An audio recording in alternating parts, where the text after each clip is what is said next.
അറബിക്കടലിന്റെ തിരമാലകൾ തലോടുന്ന ഗോവൻ തീരത്തെ വാസ്കോഡഗാമ എന്ന ചരിത്രപ്രസിദ്ധമായ നഗരം. കപ്പലുകളുടെയും കച്ചവടങ്ങളുടെയും തിരക്കിനിടയിൽ പ്രകൃതിയും ആത്മീയതയും ഒത്തുചേരുന്ന ഒരിടമുണ്ട്, മങ്കൂർ ഗ്രാമം. അവിടെ പടിഞ്ഞാറൻ ചക്രവാളത്തിൽ അസ്തമസൂര്യന്റെ പൊൻകിരണങ്ങളേറ്റ് ജ്വലിച്ചു നിൽക്കുന്ന ഒരു ഗോപുരം ദർശിക്കാം. അത് വാസ്കോ ശ്രീ അയ്യപ്പ ക്ഷേത്രമാണ്. സഹസ്രാബ്ദങ്ങളുടെ പഴക്കമുള്ള കേരളീയ വാസ്തുവിദ്യയുടെയും കൊങ്കൺ മണ്ണിലെ സർവമത സൗഹാർദ്ദത്തിന്റെയും മകുടോദാഹരണമായി ഈ പുണ്യസങ്കേതം അങ്ങനെ നിലകൊള്ളുന്നു. വാസ്കോ റെയിൽവേ സ്റ്റേഷനിൽ നിന്ന് കിഴക്കോട്ട് ഏകദേശം 2.5 കിലോമീറ്റർ സഞ്ചരിക്കുമ്പോൾ നഗരത്തിന്റെ തിരക്കുകൾ ഒഴിഞ്ഞുമാറുന്നത് നമുക്ക് അനുഭവപ്പെടും. അവിടെ മങ്കൂർ എന്ന പ്രശാന്തമായ ഗ്രാമം ആരംഭിക്കുന്നു.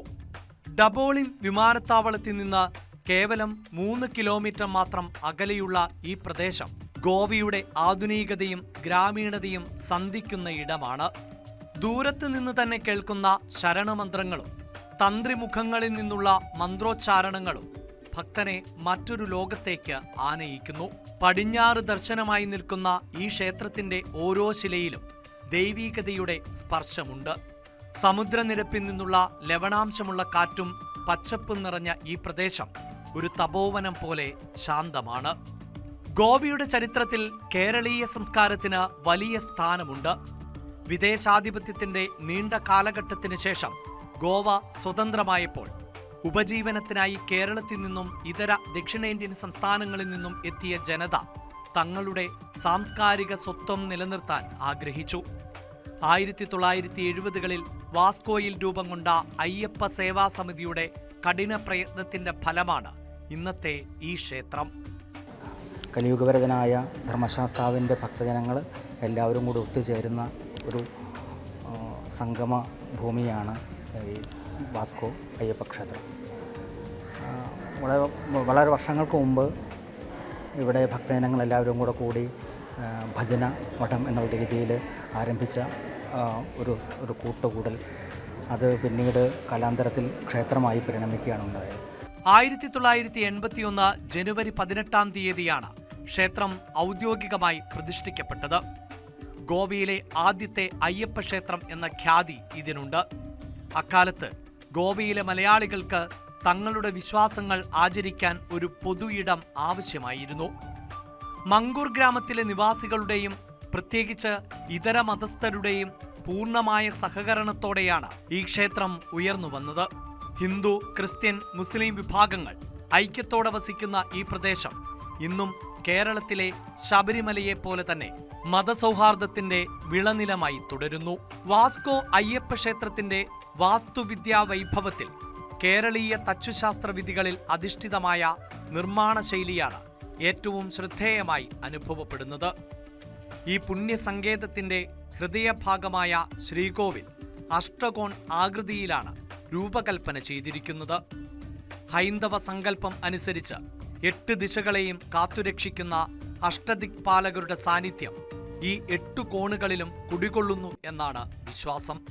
പ്രപഞ്ചത്തിലെ സർവ്വചൈതന്യത്തെയും ഒരു ബിന്ദുവിലേക്ക് ആവാഹിച്ചെടുക്കാനും അത് ഭക്തരിലേക്ക് പ്രസരിപ്പിക്കാനും ഇത്തരം അഷ്ടകോൺ നിർമ്മിതികൾക്ക് സവിശേഷമായ കഴിവുണ്ടെന്ന് കരുതപ്പെടുന്നു. കരിങ്കല്ലിൽ തീർത്ത ബലിഷ്ഠമായ ഭിത്തികളും അതിനു മുകളിൽ കേരളീയ ശൈലിയിൽ ചെമ്പ് പാളികൾ പാകിയ മേൽക്കൂരയും ഈ നിർമ്മിതിയുടെ ഗാംഭീര്യം വർദ്ധിപ്പിക്കുന്നു.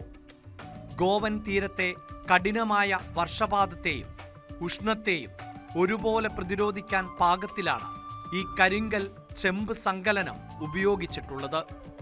സാധാരണയായി അയ്യപ്പ ക്ഷേത്രങ്ങൾ കിഴക്ക് ദർശനമായാണ് നിർമ്മിക്കാറുള്ളത് എങ്കിലും വാസ്കോയിലെ ഈ ക്ഷേത്രം പടിഞ്ഞാറ് ദർശനമായി പ്രതിഷ്ഠിക്കപ്പെട്ടിരിക്കുന്നു.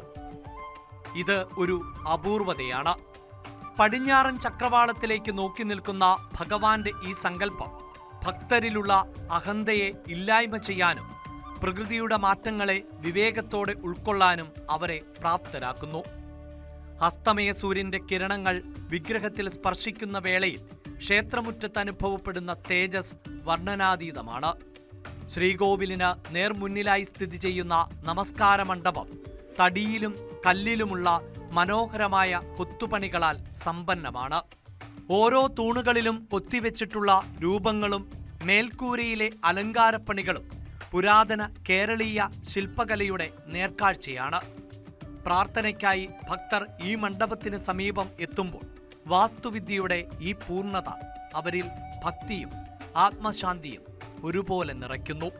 നമ്മുടെ ആദ്യകാലത്തുള്ള ആളുകൾ അവരുടെ ഉപജീവന മാർഗത്തിൽ നിന്ന് കിട്ടിയ ആ വരുമാനം കൊണ്ട് ആണ് ഈ പൂജയും കാര്യങ്ങളൊക്കെ നടത്തിപ്പോകുന്നത്. ഇന്നിപ്പോൾ എന്ന് പറഞ്ഞാൽ ഒരു മഹാക്ഷേത്രമായിട്ട് വന്നു. അതുകൊണ്ട് എന്താ വെച്ചിട്ടുണ്ടെങ്കിൽ മറ്റുള്ള ആളുകൾക്കൊന്നും ഫണ്ടിനോ കാര്യങ്ങൾക്കൊന്നും ഒരു പ്രയാസമില്ല. ഭക്തജനങ്ങൾ ധാരാളമുണ്ട്. അപ്പോൾ ആ നിലയ്ക്ക് എത്തിച്ചത് അന്നത്തെ, അതായത് പലരും മൺമറഞ്ഞു പോയി. അവരുടെ ആ പ്രയത്നവും അവരുടെ ആ ഭക്തിയും, ആ ചൈതന്യമാണ് ഇന്നും നിലനിന്ന് പോകുന്നത്. വാസ്കോ ശ്രീ അയ്യപ്പ ക്ഷേത്രത്തിലെ ശില്പകലയും ചിഹ്നവിജ്ഞാനീയവും അലങ്കാരത്തിനപ്പുറം ഗഹനമായ ആത്മീയതയുടെയും തത്വശാസ്ത്രത്തിൻ്റെയും ദൃശ്യാവിഷ്കാരമാണ്. ശ്രീകോവിലിനുള്ളിൽ വിരാജിക്കുന്ന അയ്യപ്പസ്വാമിയുടെ പഞ്ചലോഹ വിഗ്രഹം ഭഗവാന്റെ പരമമായ തപസ്വീഭാവത്തെയാണ് അതിമനോഹരമായി പ്രതിഫലിപ്പിക്കുന്നത്. ഭഗവാന്റെ വലതുകൈ ചിന്മുദ്രയിൽ നിലകൊള്ളുന്നത് ആത്മാവും പരമാത്മാവും തമ്മിലുള്ള അഭേദ്യമായ ഐക്യത്തിന്റെ പ്രതീകമാണ്. അവിടെ ചൂണ്ടുവിരലും തള്ളവിരലും തമ്മിൽ സ്പർശിക്കുന്നത് ഭൗതികമായ അറിവിനപ്പുറമുള്ള യഥാർത്ഥ ജ്ഞാനോദയത്തെയും പരമമായ സത്യത്തെയും സൂചിപ്പിക്കുന്നു. ഈ പ്രതിഷ്ഠയുടെ ഇരിപ്പാവട്ടെ ഭദ്രബാഹു അല്ലെങ്കിൽ വീരാസനം എന്നറിയപ്പെടുന്ന പവിത്രമായ യോഗാസനത്തിലാണ്. മനസ്സിന്റെ ഇന്ദ്രിയങ്ങളെ പൂർണ്ണമായും അടക്കി നിർത്തി നിർമ്മലമായ ആത്മബോധത്തിൽ ഉറച്ചു നിൽക്കുന്ന ഈ രീതി ഭക്തന് തൻ്റെ ഉള്ളിലെ ഈശ്വര ചൈതന്യത്തെ കണ്ടെത്താനുള്ള ആത്മീയ വഴികാട്ടിയായി മാറുന്നു.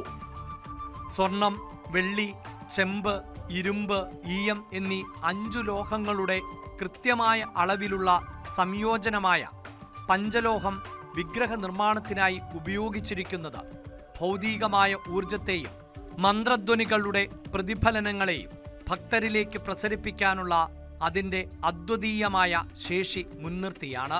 ക്ഷേത്രമതിലുകളിലെ ഓരോ കൊത്തുപണിയും ഓരോ മുദ്രയും വിശ്വാസിക്ക് മുന്നിൽ വിരിയിക്കുന്നത് പുരാണങ്ങളിലെ ആഴമേറിയ സത്യങ്ങളുടെയും യോഗവിദ്യയുടെയും നിശബ്ദമായ ഓർമ്മപ്പെടുത്തലാണ്.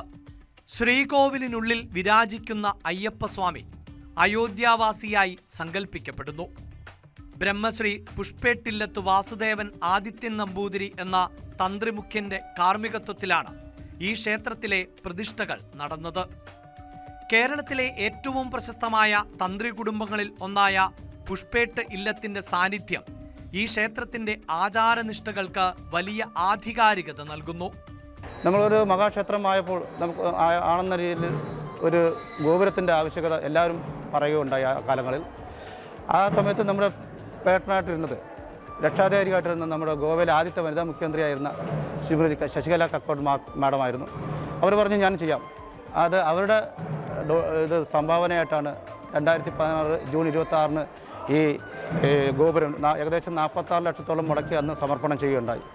അയ്യപ്പസ്വാമിയെ കൂടാതെ ഉപദേവതകളായി ശ്രീ ഗണപതി, ശ്രീ സുബ്രഹ്മണ്യൻ എന്നിവരുമുണ്ട്. ഗോവയുടെ സാംസ്കാരിക തനിമ വിളിച്ചോതിക്കൊണ്ട് ദേവി ശാന്താദുർഗയുടെ പ്രതിഷ്ഠയും ഇവിടെ കാണാം. ഗോവയിലെ ഭൂരിഭാഗം ക്ഷേത്രങ്ങളിലെയും പ്രധാന ദേവതയാണ് ശാന്താദുർഗ. ഇതിലൂടെ കേരളീയ കൊങ്കൺ സംസ്കാരങ്ങളുടെ മനോഹരമായ കൂടിച്ചേരലാണ് ദൃശ്യമാകുന്നത്. കൂടാതെ നവഗ്രഹങ്ങൾ, കറുപ്പസ്വാമി, നാഗദേവതകൾ എന്നിവരും ഭക്തർക്ക് അനുഗ്രഹം നൽകിക്കൊണ്ട് കുടികൊള്ളുന്നു. ഇതിലിവിടെ എന്ത് കാര്യങ്ങൾ നടക്കുമ്പോഴും ഞങ്ങളുടെ അമ്പലത്തിലെ ഓരോരുത്തരുടെയും ഒത്തൊരുമയാണ് നമുക്കിതിൽ കാണാൻ പറ്റുന്നത്. ഞങ്ങൾ 7 വർഷം കൊണ്ട് ഇവിടെ ഭാഗവതം വായിക്കുന്നു. അയ്യപ്പ ഭാഗവതം ഞങ്ങളാരും പഠിച്ചുകൊണ്ട് വന്നവരല്ല. ഇവിടെ വന്ന് എല്ലാവരും ഇവിടെ വന്ന് അയ്യപ്പൻ്റെ മുമ്പിൽ പറഞ്ഞ് വായിച്ച് പഠിച്ച് അങ്ങനെ ചെയ്യുന്നു. നമ്മൾ കേരളത്തിൽ നിന്ന് ഇവിടെ വരുമ്പോഴത്തേക്കും നമുക്ക് ഒത്തിരി മിസ് ചെയ്യുന്ന കാര്യം നമ്മുടെ അമ്പലവും ഇതൊക്കെയാണ്. പക്ഷേ നമ്മുടെ ഈ അമ്പലത്തിൽ വരുമ്പോഴത്തേക്കും നമുക്ക് കേരളത്തിൽ നിൽക്കുന്ന അതേ പ്രതീതിയും പൂജാ കാര്യങ്ങളെല്ലാം അതും ഏറ്റവും നമ്മൾ മിസ് ചെയ്യുന്ന കാര്യം നമ്മുടെ ഉത്സവമാണ്. പക്ഷേ അത് ഈ ഒരു അമ്പലത്തിൽ വന്നു കഴിഞ്ഞാൽ നമുക്കത് മിസ് ചെയ്യത്തില്ല. ഞാനിവിടെ ഒരു 35 വർഷം കൊണ്ട് ഇവിടെ ഗോവൽ സെറ്റിലാണ്. അന്ന് മുതൽ നമ്മുടെ അമ്പലത്തിൽ വരികയും കാര്യങ്ങളെല്ലാം ചെയ്തിട്ടുണ്ട്. നമ്മളെക്കൊണ്ട് ചെയ്യാൻ പറ്റുന്ന സഹായങ്ങൾ അയ്യപ്പ ഒരു സമർപ്പണമായിട്ട് നമ്മൾ ക്ഷേത്രത്തിൽ ചെയ്യുന്നുണ്ട്. ശങ്കരാചാര്യർ വന്നപ്പോഴും പറഞ്ഞത് ഏറ്റവും ഐശ്വര്യമായിട്ടുള്ള പടിഞ്ഞാട്ട് തിരിഞ്ഞ് പ്രതിഷ്ഠയുള്ള ഒരു അമ്പലമാണിതെന്നാണ് പറഞ്ഞിരുന്നത്. അതിനുശേഷം എങ്ങനെ ഭഗവാന്റെ കൃപ കൊണ്ട് അമ്പലം ഉണ്ടായി, ഗോപുരം ഉണ്ടായി, എല്ലാം ഉണ്ടായി. വാസ്കോ ശ്രീ അയ്യപ്പ ക്ഷേത്രത്തിലെ നിത്യനിദാന ചടങ്ങുകളും ഉത്സവ ആഘോഷങ്ങളും ഭക്തിയുടെയും കേരളീയ പൈതൃകത്തിൻ്റെയും മനോഹരമായ ആവിഷ്കാരമാണ്. യജുർവേദ വിധികളിൽ അധിഷ്ഠിതവും കേരളീയ ബ്രാഹ്മണാചാരങ്ങളിൽ ഊന്നിയതുമായ കണിശമായ ആരാധനാക്രമങ്ങളാണ് ഇവിടെ പിന്തുടരുന്നത്. ഭക്തിയുടെ നിർമ്മലമായ പ്രഭാതങ്ങൾ വിരിയുന്നത് പുലർച്ചെ 5 മണിക്ക് തിരുനട തുറക്കുന്നതോടെയാണ്. തുടർന്ന് നിർമ്മാല്യ ദർശനം, വിവിധ തരം അഭിഷേകങ്ങൾ, ഉഷപൂജ എന്നിവ ഭക്തിസാന്ദ്രമായ അന്തരീക്ഷത്തിൽ നടക്കുന്നു. നിത്യേനയുള്ള പൂജാകർമ്മങ്ങൾക്കും നിവേദ്യങ്ങൾക്കും ശേഷം രാവിലെ 10 മണിയോടെ ഉച്ചപൂജ കഴിഞ്ഞ് നടയടയ്ക്കുന്നു. എന്നാൽ ശനിയാഴ്ചകളിൽ അയ്യപ്പ ഭക്തരുടെ തിരക്കും ശനിദോഷ നിവാരണത്തിനായി എത്തുന്നവരുടെ സൗകര്യവും പരിഗണിച്ച് ദർശന സമയം രാവിലെ 11 മണി വരെ നീട്ടാറുണ്ട്. വൈകുന്നേരം 5 മണിക്ക് വീണ്ടും നട തുറക്കുന്നതോടെ ക്ഷേത്രമുറ്റം ഭക്തജനങ്ങളാൽ സജീവമാകും. 6:30-ക്ക് നടക്കുന്ന ദീപാരാധനയാണ് വൈകുന്നേരത്തെ പ്രധാന ചടങ്ങ്. കർപ്പൂര ദീപത്തിന്റെ പ്രഭയിൽ ശരണമന്ത്രങ്ങൾ മുഴങ്ങുന്ന ആ നിമിഷം ഭക്തർക്ക് അതീന്ദ്രിയമായ അനുഭൂതിയാണ് പകരുന്നത്. രാത്രി 8:30-ക്ക് അത്താഴ പൂജ കഴിഞ്ഞ് ഭഗവാനെ പള്ളിയുറക്കാനായി ഹരിവരാസനം ചൊല്ലുന്നതോടെ ആ ദിവസത്തെ പൂജാതി കർമ്മങ്ങൾക്ക് സമാപ്തിയാകുന്നു. ക്ഷേത്രത്തിലെ വാർഷിക ഉത്സവമായ മകരവിളക്ക് മഹോത്സവം ഗോവയിലെ മലയാളികൾക്ക് ഒരു ദേശീയോത്സവം പോലെയാണ്. മകരം 1-ാം തീയതി ക്ഷേത്രതന്ത്രിയുടെ മുഖ്യ കാർമ്മികത്വത്തിൽ നടക്കുന്ന കൊടിയേറ്റോടെയാണ് 8 ദിവസം നീണ്ടു നിൽക്കുന്ന ഉത്സവത്തിന് തുടക്കമാകുന്നത്. അങ്കുരാദി ഉത്സവ പൂജകളും മുളയിടലും കലശങ്ങളും ശാസ്ത്രീയമായ വിധിപ്രകാരം ഇക്കാലയളവിൽ നടക്കുന്നു. ഉത്സവത്തിന്റെ സമാപന ദിവസമായ 8-ാം നാൾ നടക്കുന്ന ആറാട്ട് എടുത്തു പറയേണ്ട ഒന്നാണ്. ഗജവീരന്റെ പുറത്ത് ഭഗവാന്റെ സ്വർണ്ണത്തിടമ്പ് എഴുന്നള്ളിക്കുമ്പോൾ അകമ്പടിയായി ഉയരുന്ന പഞ്ചവാദ്യത്തിന്റെ താളലയങ്ങൾ മങ്കൂർ ഗ്രാമത്തെ ശരിക്കും ഒരു കൊച്ചു കേരളമായി മാറ്റുന്നു. ഭക്തർ അണിനിരക്കുന്ന താലപ്പൊലിയും വിവിധ തരം നൃത്തനൃത്യങ്ങളും ശോഭായാത്രയുടെ പൊലിമ വർദ്ധിപ്പിക്കുന്നു. ആറാട്ടിന് ശേഷം തിരികെ ക്ഷേത്രത്തിൽ പ്രവേശിച്ച് കൊടിയിറക്കുന്നതോടെ ഉത്സവ ചടങ്ങുകൾ പൂർത്തിയാകുന്നു. മണ്ഡലകാലം മുതൽ ഉത്സവകാലം വരെ നീളുന്ന അന്നദാനവും സ്വാമി ഭിക്ഷയും ഭക്തജനങ്ങൾക്ക് ഒരുപോലെ പ്രസാദമായി ലഭിക്കുന്നു എന്നത് ഈ ക്ഷേത്രത്തിന്റെ സാമൂഹിക പ്രതിബദ്ധതയുടെ അടയാളമാണ്. മണ്ഡലകാലത്ത് ആയിരക്കണക്കിന് സ്വാമിമാർക്ക് സ്വാമി ഭിക്ഷ നൽകുന്ന പതിവുണ്ട്. ശനി ഞായർ ദിവസങ്ങളിൽ നടക്കുന്ന അന്നദാനം ജാതിമത ഭേദമന്യേ എല്ലാവർക്കും ലഭ്യമാണ്. ക്ഷേത്രഭരണം നിർവഹിക്കുന്ന 15 പേരടങ്ങുന്ന അയ്യപ്പ സേവാ സമിതി പ്രദേശത്തെ പാവപ്പെട്ടവർക്ക് ചികിത്സാ സഹായവും വിദ്യാഭ്യാസ സഹായവും നൽകുന്നതിൽ മുൻപന്തിയിലുണ്ട്. ഗോവയിലെ മലയാളികളെയും കൊങ്കിണി ജനതയെയും തമ്മിൽ ബന്ധിപ്പിക്കുന്ന സാംസ്കാരിക പാലമായി ഈ ക്ഷേത്രം നിലകൊള്ളുന്നു. വാസ്കോയിലെ അന്തരീക്ഷം സാധാരണയായി ഈർപ്പമുള്ളതാണ് എങ്കിലും ശ്രീകോവിലിനുള്ളിൽ എപ്പോഴും ഒരു പ്രത്യേക കുളിർമ അനുഭവപ്പെടാറുണ്ട്. അഷ്ടകോൺ നിർമ്മിതിയുടെ പ്രത്യേകതയാൽ മന്ത്രധ്വനികൾക്ക് ശ്രീകോവിലിനുള്ളിൽ വലിയ മുഴക്കം അനുഭവപ്പെടുന്നു. തന്ത്രിയുടെ മന്ത്രങ്ങൾ ഭക്തരുടെ ഹൃദയത്തിൽ നേരിട്ട് പതിക്കുന്ന അനുഭവമാണ് ഇത് നൽകുന്നത്. ക്ഷേത്രത്തിന്റെ പടിഞ്ഞാറ് ദിശയിലുള്ള ദർശനം അറബിക്കടലിൽ നിന്നുള്ള ഊർജപ്രവാഹത്തെ സ്വീകരിക്കുന്നു എന്നാണ് വിശ്വാസം. സന്ധ്യാസമയത്തെ ദീപാരാധനാവേളയിൽ ക്ഷേത്രമുറ്റത്ത് നിൽക്കുമ്പോഴുണ്ടാകുന്ന മാനസികമായ ശാന്തി ഈ ക്ഷേത്രത്തിന്റെ വാസ്തുപരമായ പ്രത്യേകത കൂടിയാണ്. ഇന്ന് ഗോവയിലെത്തുന്ന ഏതൊരു മലയാളി തീർത്ഥാടകന്റെയും പ്രധാന ലക്ഷ്യസ്ഥാനമാണ് ഈ ക്ഷേത്രം. മങ്കൂർ ഗ്രാമത്തിന്റെ പരിസ്ഥിതിക്ക് കോട്ടം തട്ടാത്ത രീതിയിലാണ് ക്ഷേത്രത്തിന്റെ വികസന പ്രവർത്തനങ്ങൾ നടക്കുന്നത്. ഗോവ ടൂറിസം മാപ്പിൽ ആത്മീയ വിനോദസഞ്ചാരത്തിന് വലിയ പ്രാധാന്യമുള്ള ഇടമായി ഇത് മാറിയിരിക്കുന്നു. 3 മാസത്തിലൊരിക്കൽ തന്ത്രി നേരിട്ടെത്തി നടത്തുന്ന മഹാമൃത്യുഞ്ജയ ഹോമം ഇന്ന് ഇന്ത്യയുടെ വിവിധ ഭാഗങ്ങളിൽ നിന്നുള്ള ഭക്തരെ ആകർഷിക്കുന്നു. ഭഗവാൻ അനുഗ്രഹത്തിൽ യാതൊരു കുറവില്ല. ഇപ്പോൾ മണ്ഡലം തുടങ്ങിയ കാലത്ത് ഉച്ചയ്ക്ക് വൈകിട്ട് എല്ലാ ഭക്ഷണങ്ങളും ഉണ്ട്. അയ്യപ്പന്മാർ എത്ര വന്നാലും കൊടുത്തുകൊണ്ടിരിക്കും. ഇന്നുവരെ മുടക്കമൊന്നുമില്ല. എൻ്റെ ഭാവനയിലുള്ള ഡെവലപ്മെൻറ്റ് ആയി വന്നു, ഏതാണ്ട് വരുന്നു. എന്നാലും ഒരു നല്ല ഡെവലപ്മെൻറ്റ് പ്ലാൻ ഇനിയും ഉണ്ടാക്കി നല്ല ലോകത്തിലൊക്കെ കാണുന്ന നല്ല ഒരു ക്ഷേത്രത്തിൻ്റെ ഡെവലപ്മെൻറ്റ് ഇവിടെ ഉണ്ടായി കാണുമെന്നാണ് ഞാൻ പ്രാർത്ഥിക്കുന്നത്. ഈ അമ്പലത്തിൽ നമ്മളുടെ ഭക്തിയും കേരള ശൈലിയും പരസ്പര ബഹുമാനവും ഒത്തൊരുമയും എല്ലാവരും ഒന്നാണെന്നുള്ള ഒരു ചിന്തയും ആണ് ഈ അയ്യപ്പ ക്ഷേത്രത്തിൻ്റെ പ്രധാനമായിട്ടുള്ള ഐശ്വര്യമായിട്ടുള്ള ഒരു കാര്യം. ഒരു രാത്രി കൊണ്ട് പണിത് സൂര്യോദയം വന്നപ്പോൾ ഭഗവാന്റെ ഫോട്ടോ വെച്ച് മങ്കൂർ അയ്യപ്പൻ എന്ന് പറയുന്ന സ്വാമിയെ ഇവിടേക്ക് ക്ഷണിച്ച് വരുത്തിക്കൊണ്ടുവരികയാണ് ചെയ്തത്.